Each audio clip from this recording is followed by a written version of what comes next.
आणि हेडलाईन्स नंतर अतिशय महत्त्वाची मोठी बातमी आहे। पंतप्रधान नरेंद्र मोदी आणि ट्रम्प यांच्यामध्ये फोनवरून चर्चा झालेली आहे। मयूर, पंतप्रधान मोदी आणि ट्रम्प यांच्यामध्ये 40 मिनिटं चर्चा झालेली आहे। भारत अमेरिका संबंधांवर दोघांमध्ये तब्बल 40 मिनिटं संवाद झालेला आहे।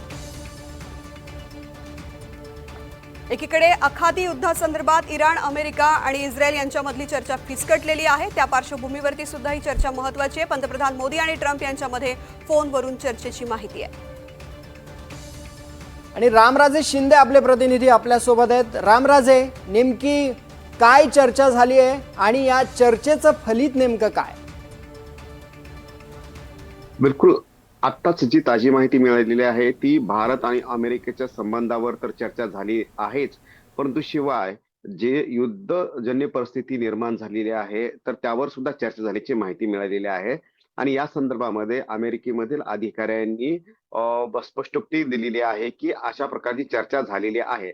ज्यावेळेस अमेरिकेच्या या अधिकाऱ्यांना विचारण्यात आलं की पाकिस्तानची मध्यस्थी ही जी आहे ती निष्फळ ठरलेली आहे, अशा वेळी भारत पुढे येऊ शकतो का? तर त्यावेळी त्यांनी सांगितलेलं आहे की अमेरिकेने सांगितलेलं आहे की भारत मध्यस्थी करू शकतो आणि युद्ध थांबवण्याची जबाबदारी ही भारतावर आहे किंवा इतर सर्व देशावर सुद्धा ही जबाबदारी आहे। त्यामुळे युद्ध होऊ नये आणि त्याचबरोबर शांततेच्या मार्गाने यावर तोडगा निघावा यासाठी भारत प्रयत्न करत असेल तर अमेरिका त्याचं स्वागत करणार आहे, अशा प्रकारचं सुद्धा सांगण्यात आलेलं आहे। त्यामुळे एकंदरीतच पाकिस्तान जी मध्यस्थी करत होता ती चर्चा निष्फळ झाल्यामुळं आता भारताकडे आशेने पाहिलं जात आहेत आणि भारत त्यामध्ये मध्यस्थी करतोय का हे पाहणं गरजेचं आहे आणि समेट घडवून आणली जाते का ते सुद्धा बघणं गरजेचं आहे।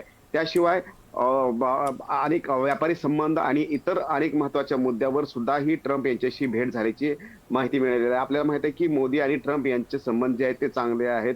यापूर्वी सुद्धा अनेक वेळा अमेरिकेमध्ये जेव्हा मोदी गेले होते, प्राईम मिनिस्टर मोदी गेले होते, तेव्हा सुद्धा मोठ्या उत्साहामध्ये स्वागत करण्यात आलं होतं आणि त्यानंतर मात्र काही संबंध जे होते ते तणावले होते, पण आता ते पुन्हा पूर्ववत झाल्याची माहिती मिळते। त्यामुळं आता युद्धाला विराम मिळणार का या दोन्ही नेत्याच्या बातचीत नंतर ते सुद्धा बघावं लागणार आहे। पुढील महिन्यामध्ये अमेरिकेतील काही महत्वाचे अधिकारी सुद्धा, मंत्री सुद्धा येणार असल्याची माहिती मिळते।